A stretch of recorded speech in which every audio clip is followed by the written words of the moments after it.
You are listening to the Firecracker Podcast with Tony Rico. Alrighty, so I feel like I say this all the time. It's a special day in the studio. It's another special day in the neighborhood. It's like Mr. Rogers, a little creepy.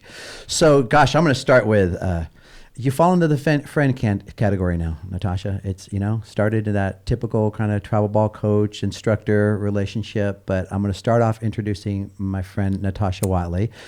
But gosh, how do I not, we saw each other this weekend and talking about us kind of coming up together. I started at the 12 and under level. You were at 12s, kind of coming up.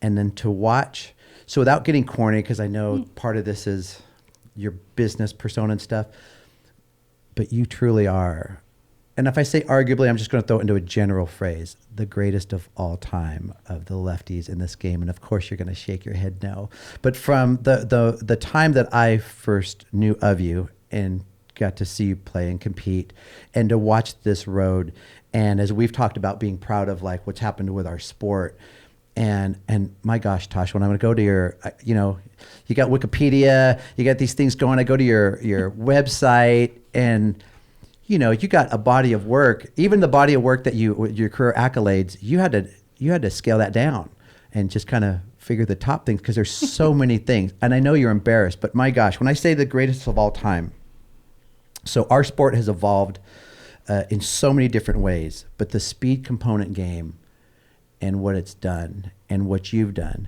And my fear is that the future players aren't going to truly know who the greatest of all time were. And so that's part of my job. So we got you in here today. Natasha Watley. So just quickly, so for people listening, you and I go back to early 90s, and we'll just kind of keep it there generally.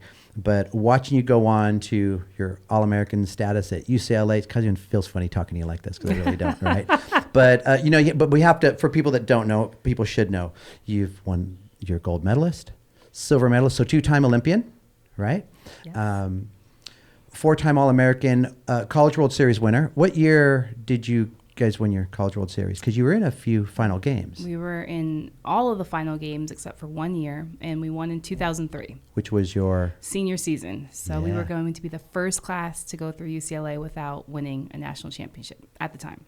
So did you feel that during that year? Was that, gosh. I mean, well, that's the whole reason why you choose to go to a UCLA. I mean, at that time, and still the most winningest program in softball history. And I mean, the whole entire year, that's all we heard.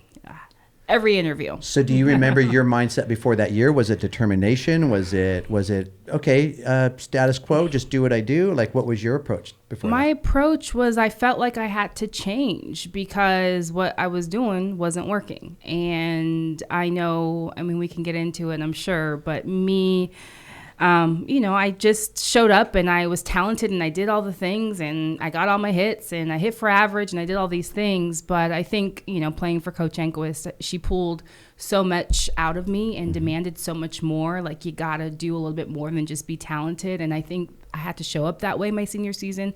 I had to be vocal. I had to lead. I had to just do things that were really uncomfortable outside of just being a talented athlete. Did it all kind of click a little bit more that year for you? 100%. 100%. Yeah. And you went on to have, was it your best year? I should know this. I'm trying to think. I should know this. I think your last couple of years, because my gosh, your career batting average was like 480 or 450 or something. It's ridiculous. And so the thing that I'm proud of in your last year, and it can quickly go back to how you and I got to meet each other, is when your dad gave me a call and he said something about, I guess if I can't beat him, I'll join him. And I don't know if I was thinking, you're going to be a firecracker? And he's like, no. Would you show my daughter how to swing the bat? And so bringing you over to my backyard and started the swinging away and implementing that part of the game, which is why I believe when you start to talk about the greatest left-handers, that's something that now separates a little bit, because that triple threat. And so that senior year, you hit 10 home runs. I had double digits. That was a goal. Like, I had double digits home runs. Yes. So I do remember that. That's like the only stat that I remember. So for sure. And And was that just a mindset that, I'm going to, did you open up your swing anymore that final year? Or? Yeah, I was comfort zone slapping, like I knew I can challenge the best of them with slapping. And so I think I had to be uncomfortable and swing away more and give myself more chances to hit the ball over the fence. And I didn't know I was capable. At that level, were they playing you pretty tight? Outfielder wise, because college you don't see him drawn in like travel balls. Not necessarily. I think it's more pitchers. Pitchers knew that I was slapping, so I more so got more pitches middle in, trying to combat my slapping or they thinking that I'm slapping. So I had to take advantage of that and learn to like leverage them thinking that I'm probably going to slap in most situations. So playing chess. Yes, 100%. Right. That's a big part of it. Yeah. Right. Yeah. I love it. And so mixing the drag bunt and swinging away and the slaps. And so your game continued to evolve. Right. And so now what year were your first year of the Olympics? How old were you? 2004. So that was right after. It was right after college. So I was 23, 24. I was a baby. And what was the greatest memory you have of being your Olympic experience? Not if you could narrow them down. I know. The biggest is obviously, I was playing with my heroes, Lisa Fernandez, Leah Berg, Leo Bryan Amico. These are all the women that I looked up to. So the fact that I was even on the same team as them, like I had to pinch myself, like this can't be right. Like there must have been a mistake. I'm not worthy. I'm not enough. Like, why am I here? Wow. All of those things. But I'm an Olympian, and I think not until we got into the arena did it actually click. Like, I belong. I'm supposed to be here. Right. We got to make this happen. Did they help you with that? 100%. Because sometimes they can, there was definitely a lot. Right? Yeah, there was definitely a lot of tough love. Lisa Fernandez, I always talk about her. In terms of tough love, the woman competes, she prepares, but I think her best quality is that she truly makes people around her better, and it's not just by her doing her own individual things. Like she comes outside of her door and is like, dude, I'm going to need you to get in front of that backhand because you're fast enough. Can you get in front of it and stop backhanding it and like letting it come up your arm? Like I'm gonna need you to get in front of it, especially when I'm on the mound. And she'll get in your face and she's not afraid. And I think that's just a quality that is just not innate to most people, and people don't want to. It's a different standard. Yeah. Now be confrontational. That's, to me, everything's subjective. Greatest of all time because of what she did. 100%. Put it on her shoulders. Took the sport. Still to this day. 100%. Just amazing. And would you say, I remember the first time I saw one of our Olympic teams, I think mid-90s, different kind of energy back from that group. Would you say as well? I remember seeing first time Dot on the field and different energy between pitches, constant chatter, constant moving, constant, Lisa, where they're bouncing in between, right? Yeah, my first time watching the USA team was the 96 Olympics, and they played at one which is now is called Lisa Fernandez Park, and I think it was Mayfair Park back in the day. Yeah. And I can literally remember that night like yesterday, and it was like only the light was shining on the field, and it was like just these passionate women energy. Remember they lost that night? Yes, I actually do, but like I don't remember. I remember actually them losing, but it like they didn't seem like they lost just because it was always a show. Yeah. They always, okay, that's a good point. Yeah. It was always showtime. Yeah, like just the energy. Like you could hear Dot like walking up to the park and just their energy, and like to be able to see softball like at that level at the age I was, like it was just like everything just was put together. Like that's what softball can look like and be like. Okay. That was softball entertainment at that point. I didn't appreciate it back then coming from the baseball side of things. I think I learned to appreciate it later when I would see some of the quiet type of play and just realize that there's too much space in between pitches and it's not holding us down and getting the whole involved. And there was nothing like listening to the crowd cheer when Lisa would throw a changeup, and the changeup was only halfway to the plate. Right. And she just threw out a first pitch this weekend. And I think the video I saw, she threw a changeup or something. It still gets this little bit of a crowd response, like just amazing. I learned to appreciate that later because that was a special time. So going to and living with other Olympic athletes, did you get to meet some pretty cool people? Oh yeah, 2004 not so much. I feel like 2004 was just like a blur. I feel so fortunate that I had the opportunity to like do it again, because the next time around I'm like, okay, we're going to meet some other athletes and we're going to take this experience in, because 2004, I was just like, what is going on? Like, wow, like this is such a big deal, which it was, you know, and I was really like treating it like that. But 2008, definitely, we went to opening ceremonies. I got my picture with Kobe Bryant, and I cherish, obviously, with the events, and cherish that picture. But just actually realizing that this is the biggest stage of sports, and like I do belong, and we are here, and like just more prideful, I think, in 2008. And I think that just was more maturity, and just realizing like what it really meant. What a great experience. So was that I would imagine just that different level of, I even want to say patriotism. You know, I got to, I was fortunate to do 1 year with the junior world team down in South Africa, and I hadn't experienced that feeling of being an American. Right. What was that like? It's. Were you not expecting it and it kind of hit you? Or, I mean, you could talk about it, right? Your coaches can talk about it, but I mean, all of a sudden. Yeah, you are now. Star Spangled Banner. Yeah, it means something. And it means something wearing those 3 letters across your chest, where it's, you know, I don't know if we take it for granted or we just don't realize how awesome our country is. And I mean, when you start to meet other athletes from other countries and hearing their stories, and like, it is really cool to be an American. And I think just the responsibility of representing so many people, and the fact that America is such a melting pot, I think I take a lot of pride in that, and the opportunities we have. 100%. Well, you were pretty close to Ruby Rojas, and you know, and so think of what Ruby did for and does and did for the Venezuelan program, and the challenges there, just really, really amazing. So then at what point did the Japanese pro opportunities come in?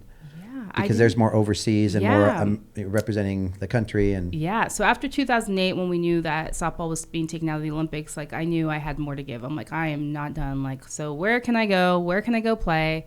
And literally, like, just put the feelers out there in Japan, because I knew that was the most competitive pro league at the time. Who will let me come play? And that shouldn't have been too hard. It was pretty hard. I mean, everything is political, Well, traditionally, they take pitchers and catchers. Right. So that was the thing that wasn't working in my favor. So I found Toyota, and Toyota's like, we'll take you, but you have to find a pitcher that will come with you. So I'm like, okay, well, let me work on this. I called Monica Abbott, and I'm like, are you thinking about going to Japan? She's like, well, I have like 5 or 6 offers. I'm like, okay, well, I only have one. So if you could choose Toyota, we could go together. And so she's like, okay, I'll think about it. And I just like was on her. I'm like, I really want to go. I think it'd be fun if we go together. Let's just go for a year. Let's just see how it goes. Let's just say we did it, you know? And we ended up, you know, Monica's still playing. I ended up playing over there for 8 seasons. I still coach there, so this will be my 12th season going in this year. It's just been amazing, and this will be her 12th season playing. So there's no way you could have had an idea that you would like it, love it so much? I mean, 12 years, Tasha. Tony, if you knew me as a young high school girl, I just feel like I was so sheltered, naive, like just this, like in a good way, though. In a good way. Sure. Like, I never in a million years thought Japan was never on my radar. Yeah. And so me even being able to like go and actually see myself being there, living there, and just being out of my comfort zone. I'm just so much used to being in my comfort zone. So I never in a million years imagine that. But they kind of create a business situation that you have to consider.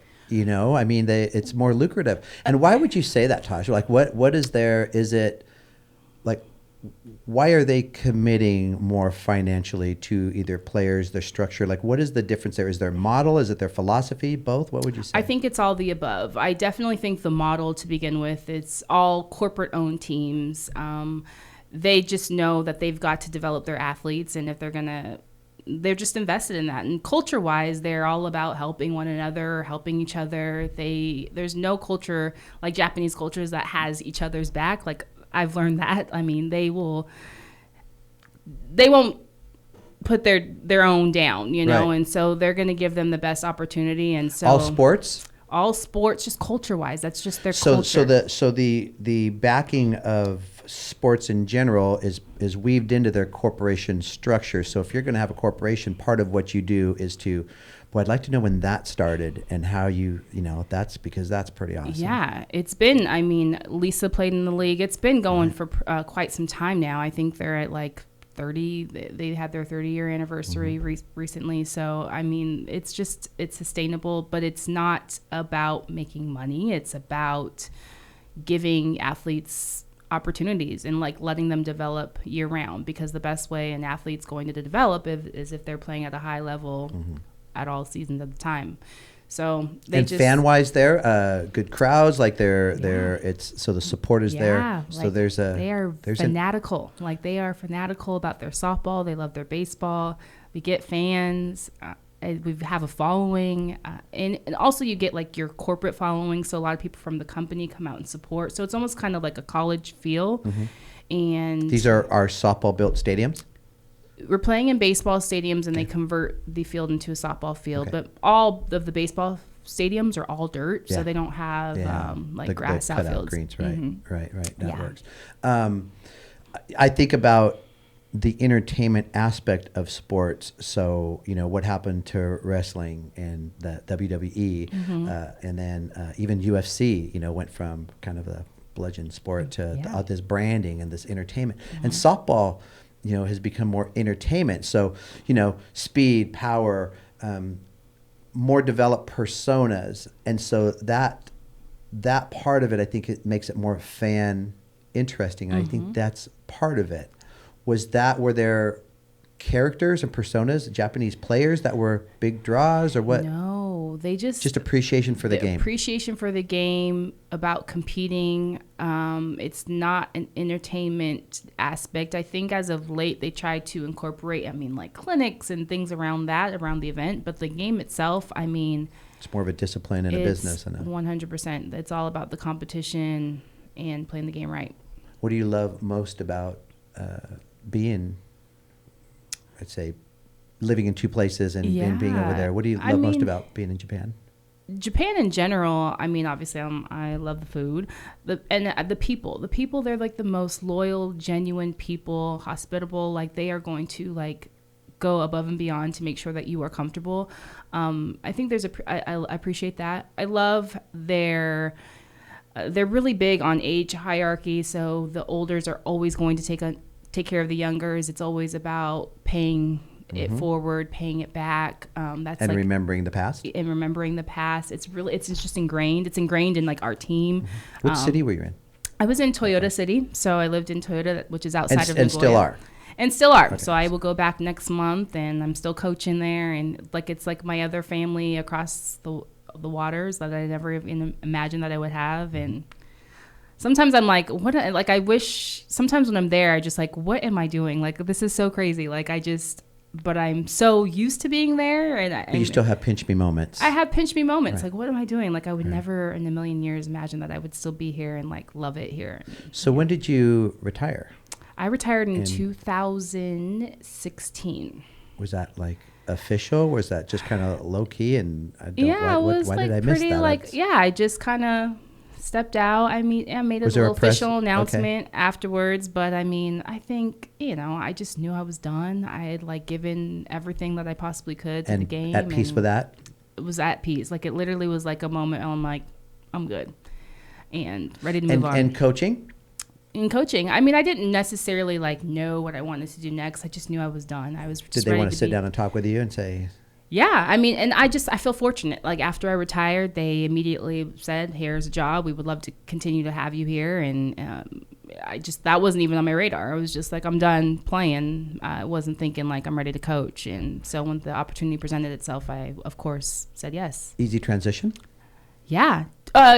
To coach, no, but easy transition in terms of just it was seamless of going back to Toyota. Obviously, I'm very familiar with the team, the people, but coaching in general, that is not easy, especially just being so close to playing the year prior. Right. It's hard because you're just like, you know what? Like I actually could still, like just a year from now, I was actually holding a bat. Like, you know what? Instead of me telling you how to do it, let me just do it. Let me go hit for you. Yeah. Yeah. That part. Are there any coaches that also play? There are, and that was an option too, but I can't split the time. Like if I'm gonna play, I got to be all in. If I'm gonna coach, I got to be all in. I can't do that. Is there an expectation to do well from Toyota? Oh, I mean, so you're answering. You get a phone call on, yes. After is it the weekend series or when? Yeah, like can you what coach? Happened? Yes, super pressure. Yeah. I played a year in Europe, and we meet with the owner once a month. And the first meeting, his first question was, I have a question for you. Do you purposely foul off the first pitch? You're like, He was asking me seriously. You're like, maybe. And I was like, no, I'm fighting my timing. It was probably a pitch I should have got my bat. But he was asking me, do you foul that off on purpose? I wanted to be a smart aleck and just say, no, I don't, maybe. But it was just, you just never know what you're going to get asked. But, you get used to that. Yeah, they're definitely they're so passive aggressive, which is kind of funny. That's just the culture thing. Right. But they are very result oriented. Mm-hmm. And so when we don't win, it's like, well, why didn't we win? Were you not prepared or this? And I'm like, they're just really direct, mm-hmm. but it's direct, but passive aggressive. Sure. And so yeah, I get it. That part, it's hard. It's hard to play there. Are you excited about the Olympic Games being back there? Oh my God, I'm so excited. Yeah. I'm so excited. And I'm like, you what gonna a be perfect there? play. Oh yeah. I'm going to be, well. Are you in season during that time or? No. So they break in the summertime. I'll be there. The only thing I'm nervous is this whole coronavirus thing that's going around, but I for sure will be there. Well, what's the word on that back in Toyota? I'm actually just sending an email today like, okay, are we good? Because I'm sometimes set to go out there next month. You'd like to hope that it's more media than it is Right. actuality, Right. But and that was the case concern. with the earthquake that happened a couple years ago with the radiation, and it just was more hoopla. Yeah. But I don't know. So we were in South Africa the year after the tsunami, Mm-hmm. and I thought it was very interesting that I could feel.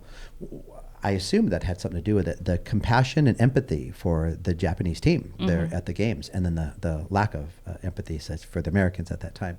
But I thought that was very, very interesting because you could kind of feel a little bit of a tie-in. So just kind of imagine, and that was pretty rough times. Let's go back to the backyard. So my favorite place, Tony. Natasha, do you remember? It was pretty much like hit it this way, hit it that way. Hit it over here. Why? Because you just hit it over there. If you hit it over there, they're going to throw you something to hit over there. Mm-hmm. And I love to dumb it down in syntax now because, the game is so evolved now. But it's result. When I say result oriented, it's not outcome oriented. You have to get a hit. Your job as a lefty is to get a hit. No, it's about what are you going to do to the ball? Like, what are you going to have happen? And in having an athlete as yourself, it was just so easy because you basically just point and you were able to do it just so effortlessly. Right. But the day that Sue and Kelly came to watch you. Yeah. Well, that's one of my favorite memories. I tease you because the Tony that I remember is having lessons in your backyard and describe that cage again. So yeah, and that's how I describe it. Was this cage was so small that Tony couldn't come in the cage and toss to me. He literally had to stay outside of the cage and toss into the cage and allow me to hit. And I think that's my favorite memories of you and working with you and during going through that recruiting phase. Yeah. And I had some kind of shanty town canvas something behind me so you wouldn't hit the ball all the way back to the back fence. And if it did, it was a pretty big backyard. Like a lean-to. It's you had to prop it up with a, Oh my gosh. But that was, that's where the work got done, Tosh. And that's where the work got done. And I mean, that's all you need. And you don't need anything else than that. And it was just simple. And I think that's what I enjoyed the most working with you is that you just kept it simple and it wasn't overcomplicated. It was just exactly what you said, dumbed down, put your hands here. And I think that's. And you didn't need 10 to 15 minute talks because that mental approach is so important to me. So we don't get in the cage if we're not ready. Yeah. But I can tell you that for the most part, you were in the cage most of the time. And that was, made it a lot easier. I remember when Stacy Newman came over, and the first time she hit in there, I think she lifted the poles out of the ground. I remember looking around and I had never heard anyone hit with that kind of power. not coming from softball. You're like, uh-oh. I was starting to look around going, this whole thing's going to fall down. She just hit the ball so hard. Do you have pictures of that, your cage? You need to post probably somewhere. So, that's the downside of being the opposite of OCD. They're all in boxes, and they're just, I wish I had things, but to dig back in post those pictures. Yeah. I mean, it's I just found a couple pictures of Linnea and some of the first 1800 teams and stuff like that. Yeah. I used to mention, I used to joke that Jonathan, I would have killed to have a batting cage in my backyard, but my son, he rode his skateboard around it, and more than he did hit or anything like that. But it was a lot of fun. So the day that Sue had come over, do you remember much of that day? Do you remember? Oh my gosh, I remember it like it was yesterday. I didn't realize how big of a day that was. I just thought they were coming to check you out. I didn't realize you guys were. Well, and to be honest, I don't know if I knew that they were coming. So probably not. Good. I don't know if I was allowed to know, because I think I just like turned around and then they were sitting there behind me. I'm like, oh my gosh. But I wanted to be a Bruin so bad. And it was just, and it's so funny. She would just pop up everywhere. She popped up at a high school game. So obviously we all know like high school is not the place that you get recruited. It's travel ball. And so she came to one high school game. I'm like, and you just try to act cool. And I mean, that was my dream school. When she shows up in your backyard, I'm like, oh my God, like, okay. Right. Yeah. So pretty awesome stuff. Yeah. So let's talk a little bit about slapping. So we were starting a little conversation about, I had noticed, you had slapped with Coach Doug Meyers. And so to me, one of the most important figures in slapping instruction, if not this game, his championship background. And we've talked a lot about Coach Doug before.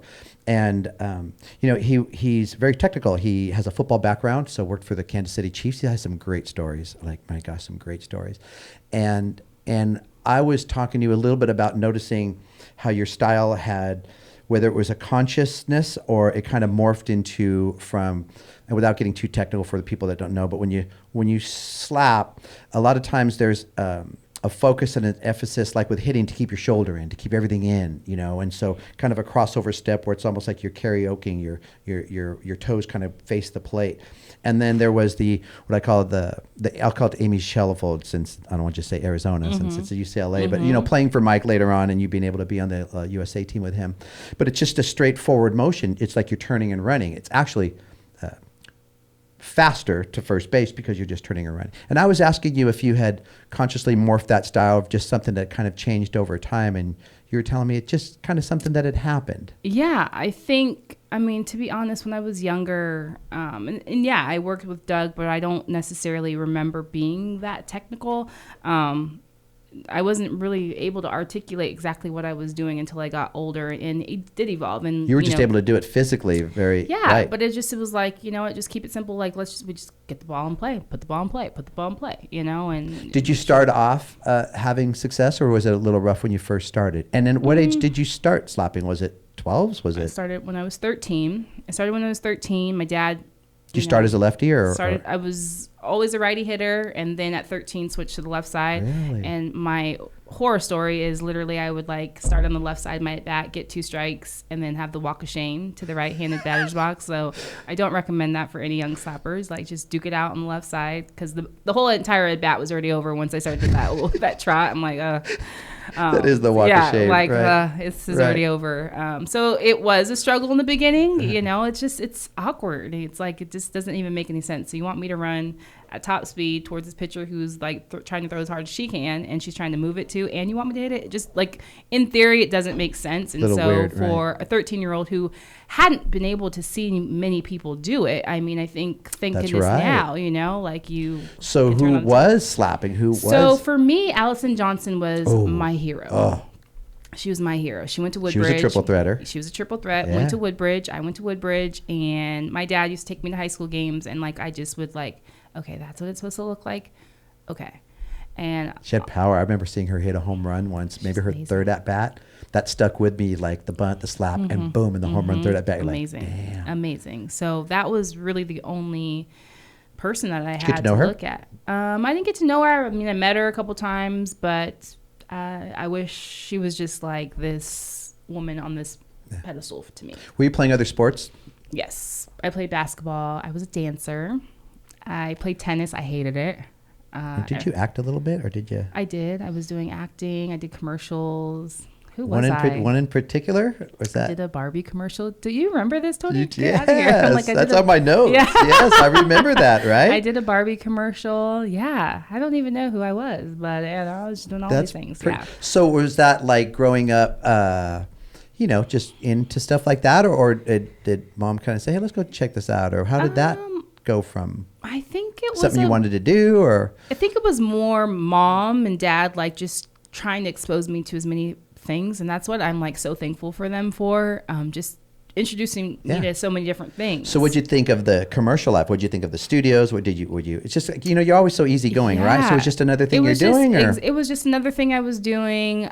I didn't really like the auditioning part. Like it just felt like, okay, like now I've got to pretend to be somebody. Like that part didn't really it didn't really resonate, but I liked going, like we would have to drive around and go to these different places and just I don't know, like it was just experience. I don't know. But I liked not having to go to school because I would have to miss school to go to the audition. Right. So like that part. But how about the Barbie commercial? So was it a pretty big deal with your friends at that time, or did not many people knew? I don't think many people knew. I just left school for I was gone for like a week. This commercial was like shot over a week, and I don't even know. Like it just was. It's like this like faded memory. It's just random. so let's go back into now.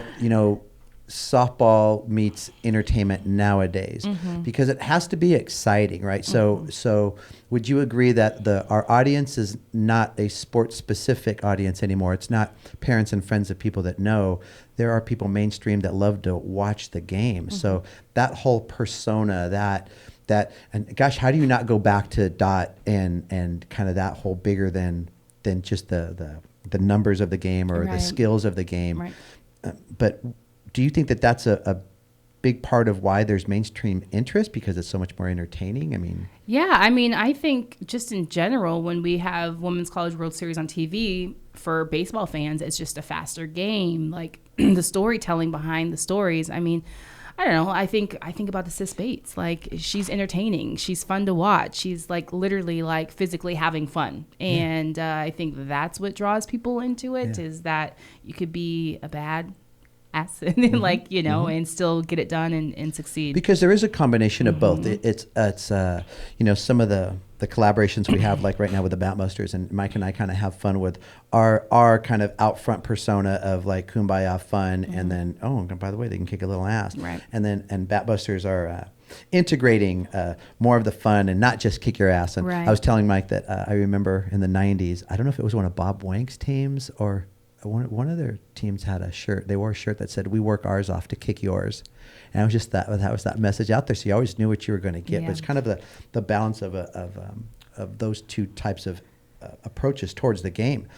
So what's it been like for you watching the involvement of this sport? So from when you were in the College World Series and the type of coverage they had then, and it was just right on the cusp, because I want to say it was right around 2006, 2007, when ESPN kicked it up another notch, and everything just started. Like, Natasha, you're one of the important generations that led to all this. And I don't think about coaching back in the 90s and what we've been able to create I think of what the opportunities coaches have now. And I know you don't think about so much your role on all this, but how about the opportunities in softball nowadays? It's amazing. Crazy. It's endless, and there's an abundance of opportunities. When you think about when I was playing in the College World Series, only the finals or only the final rounds were televised, and now from start to finish, and not even now, we get preseason games that are televised, so you get to actually follow a team throughout the whole entire season. So I think when I think back about just how much this sport's grown, it's like, don't you feel proud? I just feel proud that I was even a part of that. The opportunities now, there's just, if you are a young athlete now, you want to stay in the game, you want to coach, you don't necessarily only have to coach. You can do color commentating, you can open up your own business, you can work with the vendor. There's just so many different angles and opportunities to stay in the sport. And I think just in general, coaching opportunities, Well, we know that, bigger. you know, and if the message to like younger players and parents of younger players is, you know, we've all heard someone say out loud, I could have paid for college with all of the travel expenses, but you don't gain what you gained as a young junior Olympic minded athlete, and that is the adversity, the teamwork, and all of those types of things. Right. So it's already been known that the employment world, corporations, you have more value when you've competed in NCAA sports and you've competed at a high level. Right. Now it seems like because it's such an attraction and so many people like it, I can see people being almost not sought after because they played softball, but that's like a real plus. It's like, look at the Major League Baseball jobs, and you know, everything is just so much more diverse. I would have never in the 90s pictured myself saying in 2020, I am so proud to be a softball man my whole life. I know. It's cool. It's cool because I mean, even like 5, 6, 7 years ago, it's, you know, I was playing pro and it's like, what do you do for a living? I'm a pro softball player. Wait, what? Yeah. Like, you only do that? And now, I mean, I think it's like, it's cool. Yeah. You know, it's definitely well, it was a kind of an avenue to all of these things that are around it. So it's not, I mean, we can talk the game. We're talking the game. I mean, softball, but there's so many things that go with it. But now it's interesting because what do you think about the level the game is being played at now? As far as the players themselves across the board, higher level. I mean, it's not like the old days of 4 travel teams getting all the great players, right, and that was it. You got to watch yourself all over the place. For sure. The level of play is higher. The level of play, I definitely think, is higher because I think the coaching is higher. I think more athletes have stayed in the game. The game has evolved in terms of the way it's being taught. Fundamentals are sharper. Defenses are better. You can see a pretty swing all over the place now. And 100%. I've said back 20-something years ago, it wasn't. We were playing, but it wasn't a pretty swing. Yeah, I think just that comes with just coaching. I mean, more stylistic nowadays. Stylistic, but in a good way. In a good way, but I think across the board, like fundamentals are harped on. Where that, like when you asked me about slapping when I was younger, like I went to lessons and I was being taught, but I just think in terms of, I think probably Doug has probably evolved now. You've evolved, we've all evolved in how we teach it and how we articulate it. Like it just was completely different. That's the fun part of teaching. Yeah, you know, right. There are always going to be things that are, whether they're absolutes or things that we've said for the last 20, 30 years, right. but you're not trying to reinvent the wheel, right. but staying creative, staying in front of things. I think that's, right. That's an important part of it. Right. You know, you were not a great athlete, because this could have held true, and it has held true in certain situations. Great athletes playing the sport, but then to the purist, you know, that's not a pure basketball shot or pure backhand on the defensive play, but know that these things were being taught, and it was it was starting to develop. So I definitely think that the level is much higher. I think when you talk about the entertainment aspect, I do think that like, you know, making sure that we're keeping youth athletes like love the game and like love the journey. I think, you know, like because there are so many opportunities like that eyesight on that college scholarship and all those things and like all the flashy stuff, making sure that we keep them loving the game. Sure. Like that's the thing that I worry about the most, because, you know, I do think, you know, we like just played because we love the game, and it wasn't about all of that flashy stuff. And that's the part as different pressures on you back then. I think and so. not as much, because it was a different generation. Yeah. And do you think that the emotional issues were as prevalent, just not talked about, or would you say there's more emotional imbalance now because of the increased pressures? And I think that there's more now because of the increased pressures, and there's just so much more going on, more distractions, more pressure, more expectations. So what if Natasha Watley was a sophomore in high school about 7 years ago, when all this early verbal? So you committed at what point in your? I committed my senior year. So and I always would joke, I'm like, there's no college in this country that would have wanted me when I was 11 or 12. How many of the game's greatest players have said that same thing. I remember when Amanda said that in here, and just remembering what her body was like and everything, and how with early recruiting it was the more it was the physically mature 12 and 13-year-olds. Yeah, and there's no way. So way. Natasha Watley at 15 years old in the early verbal would have been. I wouldn't be going to college. There's nobody that would have wanted me. It seems that way. I mean, it would have worked out, but the preparation that it takes and the understanding.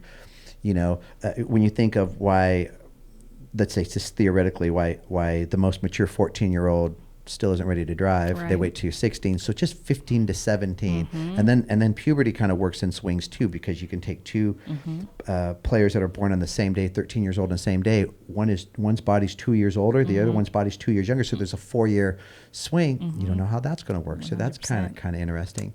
I think that's something that we continue to work on, though, is if we realize that we're the first, I've said this so many times, we're the first generation of sports business parents and coaches. So if we realize there was nothing before us and that we're broken or we're really unmade, then let's make it and let's learn it and let's build it. Right. Let's not blame and let's not, because I don't want these players to have the same situations as coaches and parents, because a lot of them are going to end up in these seats. So we've got to make it better for them. So the evolution of the sport politically, I think training-wise is on the front end of it. There's a lot of good stuff. All the television coverage right now, the venues and colleges. The venues, like my crazy. Gosh, I just gotta be a little envious of that. Yeah, huh? the Clemson. I saw Clemson. They had their little clip that Did you see the digital tour on? Go on their website and look at the digital tour of that place. It is unreal. I don't know if I want to. Texas A&M. Yeah, I'm like, are you serious with these facilities? And like, just wow. That's because of you, Tosh. Okay. I'm like, shoot, if it's because of me, then let me go back and play again. Let me have some of that. But for me, I'd love to be a fly on the wall in those conversations when these schools are like, look, how do we not? I mean, it's the push from the sport is what made it happen. Right. It was nothing that, people were covered in Title IX. Right. If we're covered in Title IX, we don't need any more. Right. The boys don't need that. Right. Yeah. But now it's like, no, we've got to, so pretty exciting. It's amazing. So what are besides coaching now, business world, what's Natasha Watley doing? What's next for you? What's your biggest challenges today? I know. I'm doing a little bit of everything. I'm doing some real estate stuff. I've got rental properties. I have an Airbnb that I have inside of my house. Not inside my house, but the basement of my house. I do that, but in the softball world, I just want to help continue to grow the sport. I love mentoring young athletes, walking them through. So do you have programs, mentoring programs? Yep. What do you? So I have a nonprofit. So I'm partnered with the Natasha Watley Foundation. Natasha Watley Foundation. I partner with the city of LA, and obviously I saw a gap there with allowing girls to have an opportunity and access to playing. I did a speaking tour. A young lady was like, what is softball? I did a speaking tour after 2008 in South LA. And I'm like, how do you not know what softball was? So I was just going to ask you, so going to speaking tour, but your audience isn't the audience that has DirecTV watching the College World Series. So well, and that's the thing. So right after 2008, I did the speaking tour in South LA. First of all, asking how many of you guys watch the Olympics? None of them. It's all inner city kids, and maybe like a couple of them. This is like the fall after 2008, literally just got home a month ago, and not many of them watched the Olympics. So I'm like, okay, crazy. Like when I was younger, the Olympics was like, were they still curious or kind of like, whatever, know what it is, but didn't really watch it. Then I'm, ranting and raving about softball, the opportunities, winning a gold medal, silver medal, all these things. One young girl, African American, raises her hand and is like, what's softball? So from that moment on, there's a huge gap. Like, how do you not know that this sport exists? Like, this could be your ticket, or this could be the thing that you fall in love with. This could be the thing that opens up so many doors. And so obviously that just hit me. They weren't going to connect to the game. It hit me. Did you swing it over to relatable stories though of Yeah, I mean, I think at the time the challenge of connecting with them is what I like. That's not easy. Right. And I think it wasn't so much of connecting, it was more so showing them the possibilities of what could be. Right. And that was my angle of, this is, something that I fell into, and I never knew that it would just take me along this road. And so that's why I formed the foundation, and I love what we're doing in the city. And we've had our first girl receive her scholarship last year, University of South Carolina, Claflin. So it's a lot of work. It's a lot of fun. But now, is the foundation academic opportunities? Is it also, does it fund programs? Were you working with RBI? I was working with RBI, like Dodgers RBI, and that's how I accumulated the softball girls. It just became a Natasha Watley Foundation League. But we do a lot with coach mentors, so a lot of college girls who are home for the summer. So we have a lot of programming for them. Obviously, we want to enhance experience for these young athletes, but I also saw a need for young girls to be developed as coaches in professional development. I know as a college athlete, I didn't know what was out there in the world, and just being able to allow them to get their toes wet with coaching. Coaching, that's a whole nother world. Managing personalities, teams, parents, all the above. And if they want to continue to coach, I would love to see more women stay in the game and stay in and coach. And I do a lot of that. How do you raise money for the foundation? Do you have dinners? My gosh. Is that the challenge? That is the challenge. That is not what I knew that I was signing up for. I'm like, let's just start this league. Oh, fundraising. What's and the that? Concept of, right. Yeah. Right. But yes, we used to do a 5K. We do a lot of social dinners. Honestly, it's just through my network of people, sponsors. It's fun. It's a great challenge. But it's a difficult. grind. It's a grind, and it's on constantly having to be creative with how to raise money and continue to do this because it's something that I think it's important. Yeah. But convincing everybody else that it's important, that's sometimes what's getting them to buy in and taste the good stuff. In softball. One of my opinions is that it's not even about the value of the product, the team, the whatever. It's getting someone to taste it. It could be the best chocolate chip cookie in the whole world, but softball in particular, we are our own type of animal, I guess. Yeah. And so it's always interesting. Have you found that it's interesting to see someone from the outside that they have a great business plan, they've been successful, and they come in and you think something's going to go in softball, and then it doesn't go. It doesn't go. I know. And just it just gets, it's almost there. It's tiring. It's like, okay, come on in. And then, you don't want to be here anymore? Okay. Would you say that's one of your biggest challenges now? What's your biggest challenge today in the things you're trying to accomplish with your visions? I think the biggest challenge, there's so many. I think personally, sometimes it's hard because I do feel like I have a lot to share and give and, just reaching athletes, but there's just so much information that's out there. Is the message received the same since you've been playing, or is it a little harder to deliver since you haven't? Yeah, definitely harder. Those are a whole you have a certain amount of years after you play. Yeah. And a lot of the young athletes didn't see me play now, so it's kind of like, who are you? And which that's not the problem. It's more so, I still feel like I can give value, and I want to do that. But there's just so many different avenues. MLB has been huge. I partner with them. That support is growing? That support's growing. Good. So to be able to be along with them to develop youth and do all the things that they're doing, it's been a fun transition for myself. But I'm still going to continue to continue to give and give and give and give and give. And we say we're just going to keep swinging. Yeah. Sometimes we'll hit it. Sometimes we'll foul it off. Sometimes we'll miss. But you got to keep swinging. That's great. And and a lot of the short game stuff, I love doing that stuff. I do a lot of that online. So with me going back and forth. Online lessons, online programs, online course, and online coaching along with that. So I do both with that. Is that picking up? How is that? Picking up. It's great. I see a need for it. People want information, and this is the best way that I can give it. Good. Doing it remotely. How long have you been with the online instructional? Couple years? This will be a year and a half, going into 2 years. And certain amount of getting out on the road promoting it? Are you doing clinics or mostly working on content? Mostly content online. That's just been the easiest thing to do right now with me going back and forth overseas.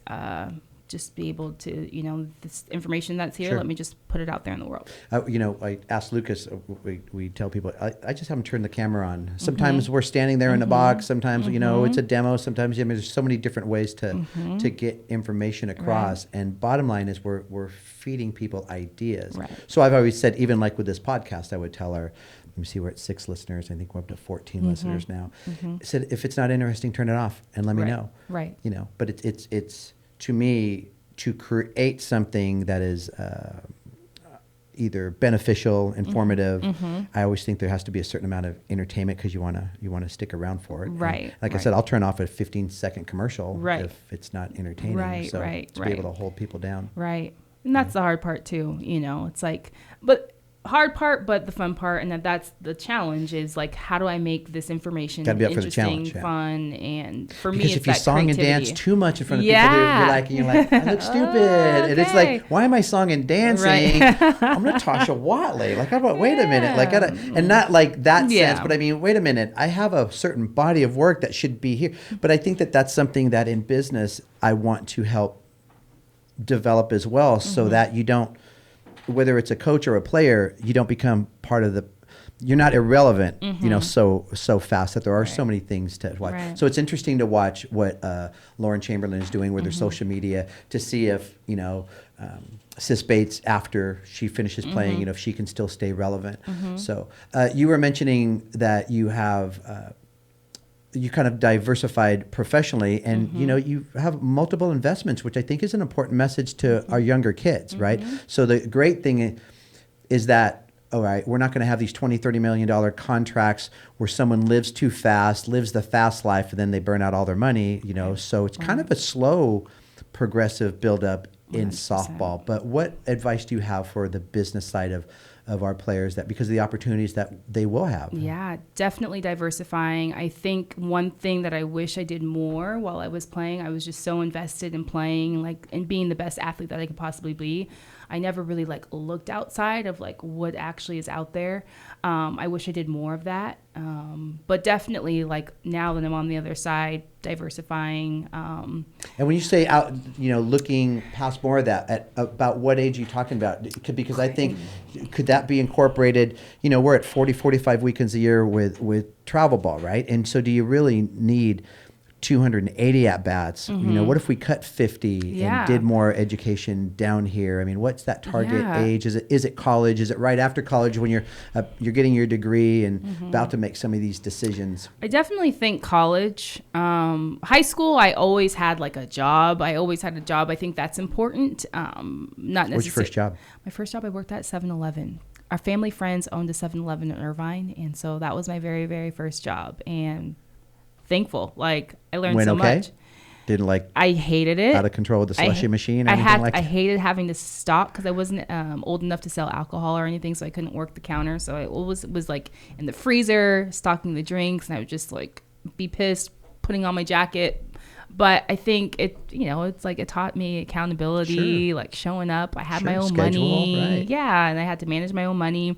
My parents said, once you start driving, you got to pay for your own gas. You got to pay for your own food if you want to go to the movies and hang out with your friends. So it just was accountability, responsibility. Yeah.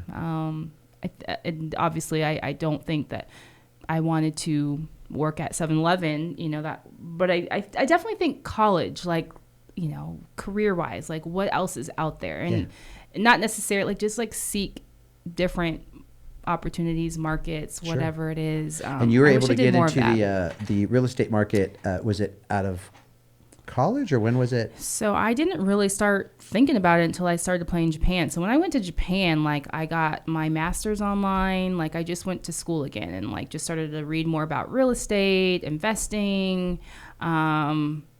I wish I did that and earlier. Invested in your first house invested in my first house, but I think that came because I was actually making money. So it's okay, now what am I going to do with all of this? So it might have made sense to you, but for so many people, because there's different mindsets, right? That you got money, let's do this, let's do that, let's buy the car that depreciates and doesn't appreciate, and let's do that. And so you were telling me earlier that you've had some fun doing a little remodeling, but putting a pool, and it's been a great experience, and you would do it all over again. Yeah. So you hear about these all the time with homeowners and different things like that. Yeah. So, but you had your pool put in. That was like my first, not really, I shouldn't say my first adult moment, but there was a true adult moment, like just dealing with contractors and making decisions and having to be vocal and put your foot down. Yeah. Oh my gosh. Like, just come on. Like, just build me a pool, guys. Seriously. So they got it done. They got it done. I've yet to actually really enjoy it, use it. So are you holding off on the projects, or you have another one lined up? I have so many. Like, my house is like a clean slate. I bought my dream home, and like, it's, the whole outside landscape wasn't really landscape, so that's where I built the pool. There's still a whole section that's like just undone, so it was like this unfinished canvas. And so I have like so many ideas and things that I want to do. Yeah.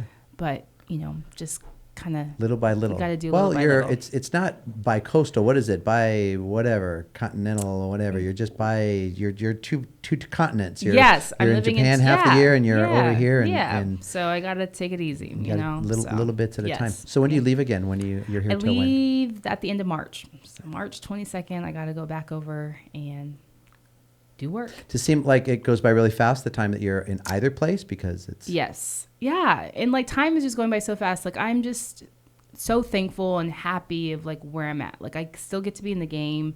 You're smelling the roses. I love it. It's not everyone does that. Yeah, it's great. I mean, obviously my job location's not ideal. I've got a really long commute to work, to go to Japan. But when I'm there, I'm like, how lucky am I? Are you kidding me? But doing what you love, and you still have purpose. So crazy. That's, when we watch people create the ability to provide, but they lose their purpose. They're providing, but they're not happy. No, it's hard. So you still got it, Tosh. No, it's great. It's amazing. And this last weekend, we had a little talk for the Art of Coach. Yes. So what is your involvement with that? And that was fun. Tell me about that a little bit. So Art of Coaching is an educational platform for coaches. And so their aim is, they're really big in volleyball right now. So they're trying to break into the softball market. They've been around for about 2 or 3 years in the softball market.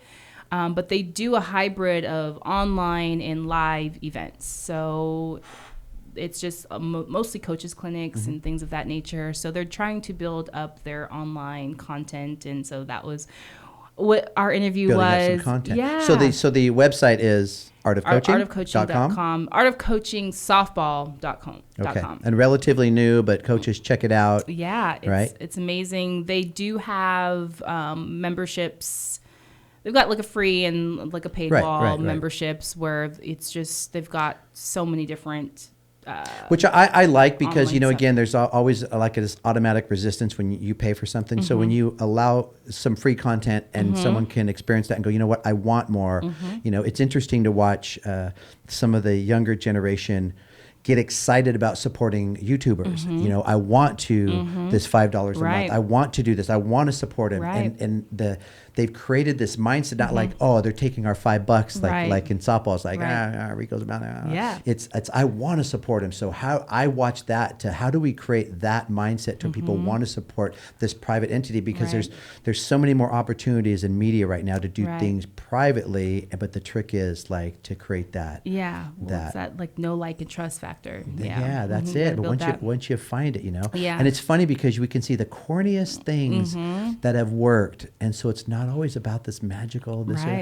Sometimes it's just like keep it simple in the backyard, Tosh, and hit it right. That's my favorite. That's the best way. Oh my gosh, you need to post pictures about that. I wish that I had pictures about. I'll do some digging and see what I can find, because we're actually we're doing a kind of a history documentary on some different things, so I'll see what I can pull up. Anything else that you're doing that you want to promote or talk about, or you have your website, is it NatashaWatley.com, and that's where you can find some of the instructional.